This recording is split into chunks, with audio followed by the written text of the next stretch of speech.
Naam, habarini watazamaji wa channel yangu, na tunaendelea kujifunza kuhusu principle of electric power transmission. Na katika hii ni lecture number 15, na katika lecture hii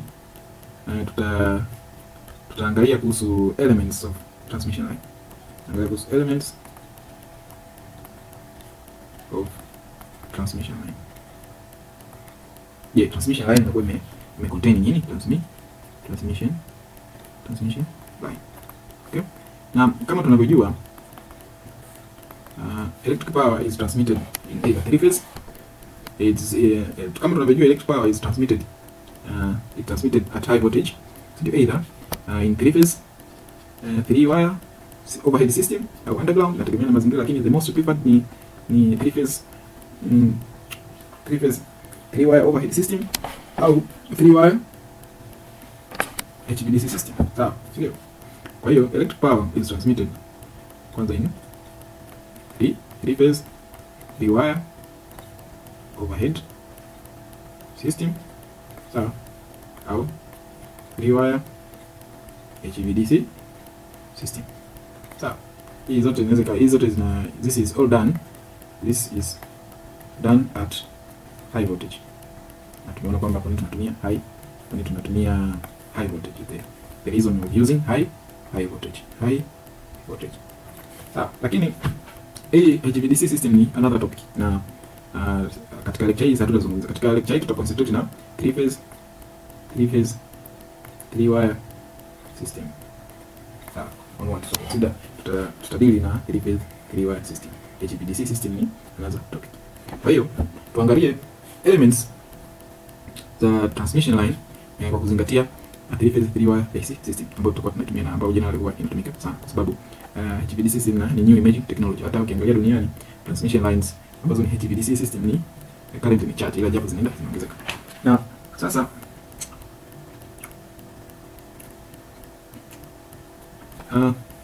the principal elements of high voltage transmission lines ni ndio ambazo tunaziangalia baadaye. The principal elements na nini, vitu gani vya msingi, yani vya muhimu katika high voltage transmission line. Sawa, angalia the principal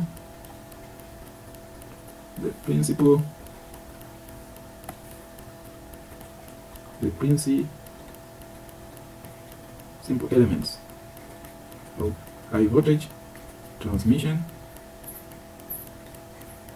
line. Let's principal element ya kwanza ni conductor. Element ya kwanza ni conductor. Sawa? Element ya kwanza ni conductor. Unajua kazi ya conductor ni ku carry electric current. Okay? Na conductor material ambazo huwa zinatumika hapa ni copper material. Conductor materials ni copper, aluminium, copper na aluminium ndio conductor nyingi. Japo kuna conductor zingine tutasoma zaidi tukisoma kule kwenye mechanical design of overhead lines. Sawa, lakini the main conductor material ni aluminium and copper ambazo zinatumika. Na ndio, sawa. Element ya pili ni step up and step down transformer. Sawa, hizi zinatumika ku step down au step up voltage. Sawa, kwa mfano una power station, okay? Let's take another car. Kwa mfano this is a power station, okay? Katika power station unazalisha umeme. Sawa, ukizalisha umeme una feed katika busbar pale ya power plant pale, and then you connect it, then this voltage you feed into the transformer, step up transformer. Okay, ina maana kama unazalisha at let's say 13.2 kV. Sawa, then transformer ina step up from 13.2 kV maybe to 400 kilovolts, then you transmit, okay, over a distance let's say 200 kilometers.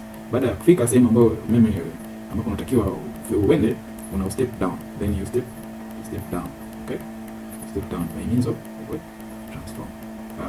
Then kama unaweza kutumika kwa matumizi mengine, then tunasema hapa kuna load, maybe una step from 400 kilovolt una step to let's say maybe 33 kilovolt na kadhalika, kwa matumizi mengine ambapo sasa ukishafika hapo unaanza kugawanya. Lakini hii kipengele chote hiki ni transmission. Kipengele chote hiki ni transmission. Ndio maana step up na step down transformer ni moja kati ya element ya transmission line. Sawa? Wakati kuitoa point A kwenda point B natumia conductors.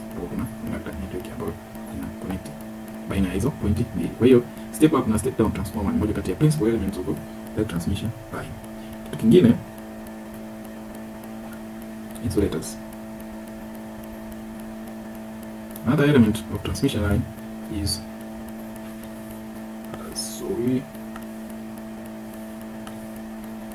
another element ni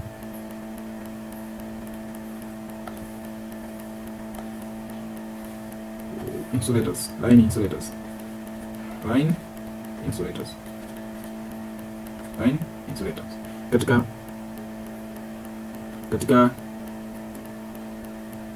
Katika overhead system kutokana na line insulators, na tumeona kwamba umeme mara nyingi unasafirishwa kutumia overhead system. Na underground system inatumika pale ambapo kuna special condition, labda kwa mfano kuna mazingira ambayo hayasupport install construction ya overhead system. Kwa hiyo katika overhead system moja kati ya element ya transmission line ni insulators. Kazi ya hizi insulator ni to prevent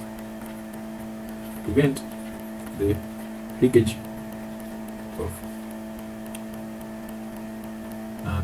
leakage of current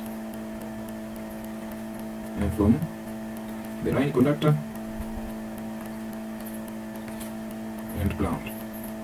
Okay, sawa. Hizi ndo kazi za insulator. Nadhani kuna picha moja tunaweza kukuonyesha insulator ni zipi. Ngoja ni nitafute hapa insulator set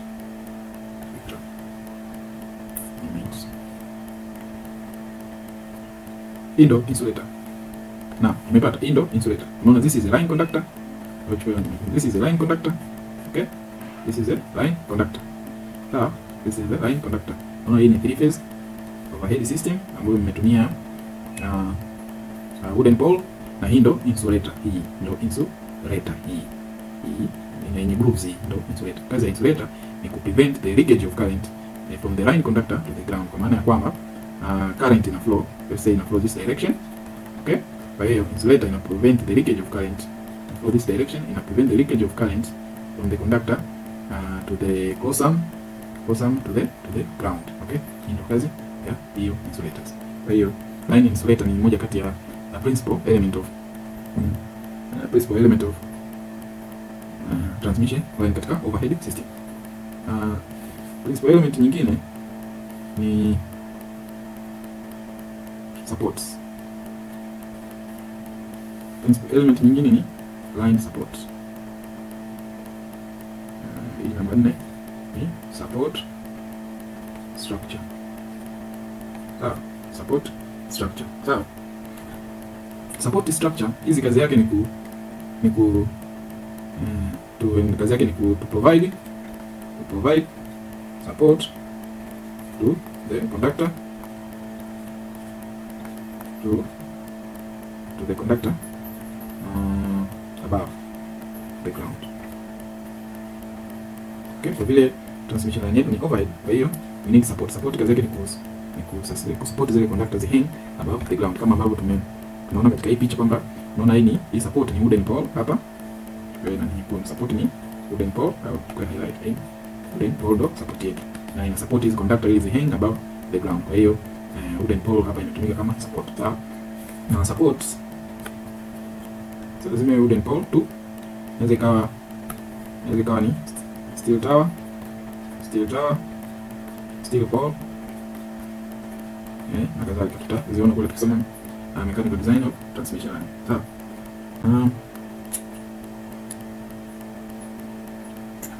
element nyingine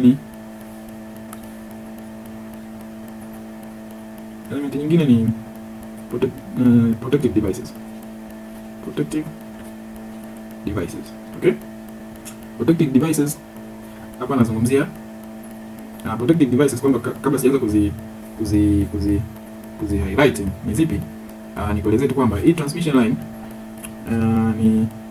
tumeona kwamba imeundwa na transformer, imeundwa na support, insulators, conductors na kadhalika. Sasa inaweza hii transmission line lazima provide protection to it, kwa maana kwamba inaweza ikatokea electrical fault katika transmission line ambayo labda conductor imekatika, ina touch ground, kwa hiyo inaweza inatokea kwamba fault current that flowing through the transmission line become very large, ambayo inaweza kusababisha conductor kuungua na kadhalika. Kwa hiyo conductor zikiungua, suppose transmission line ya kilomita 200 alafu conductor zikiungua, kwa hiyo unatakiwa utoe zile conductor uweke zingine. Kwa hiyo ni very costly. Sababu cha kufanya kuzuia damage of that conductor, we provide protection to conductor. Pia kuna ku protect damage of line insulators. Hizi line insulators zinakuwa damaged sana na lightning, okay? Lightning vitu kama pia hizi transformer zetu pia inabidi tuzi protect against some faults ambazo zinaweza zikatokea, umeona? Sawa. Kwa hiyo lazima kuna protection devices, protective devices. Hizi protective devices zinaweza zikawa ni underground wires, underground wire, underground wires, ground wires, ndio lightning arresters, okay, lightning arresters, protective relays,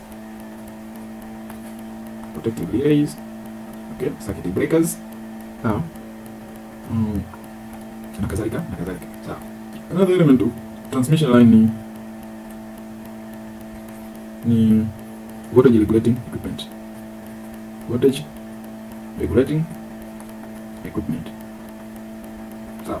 For transmission line, unapo transmit power from one point to another, una experience some voltage fluctuation. Na voltage fluctuation inasababishwa na line, inasababishwa na voltage drops. Na voltage drop inasababishwa na series impedance of that transmission line. Unaona kwamba transmission line resistance and inductance, na ambazo hizi zote zina contribute to voltage drops and power loss. Lakini kwa kesi hii tunazungumzia voltage regulating equipment. Kwa hiyo for satisfactory operation of electric transmission line, inatakiwa transmission line operate within declared nominal voltage. Sasa unapotokea hali kama hiyo, our task ni jukumu la electrical engineer wakati wa kudesign ku make sure kwamba there is no fluctuation of voltage katika transmission line. Kwa hiyo lazima voltage regulating equipment ziwe installed. Na hizi voltage regulating equipments kazi yake ni ku maintain the voltage, to maintain the voltage at the receiving end of the transmission line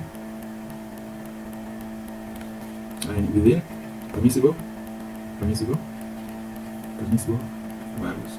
Okay, ndo kazi ya voltage regulating equipment, kwamba transmission line ikiwa inoperate ambapo kuna voltage drop, kwa hiyo voltage at the receiving end ina fluctuate. Kwa hiyo kazi ya voltage regulating equipment ni ku maintain the voltage at the receiving end within the permissible values. Okay, sasa hizi ndo elements za transmission line, na katika lecture hii tunaishia hapa na tutaendelea katika lecture nyingine.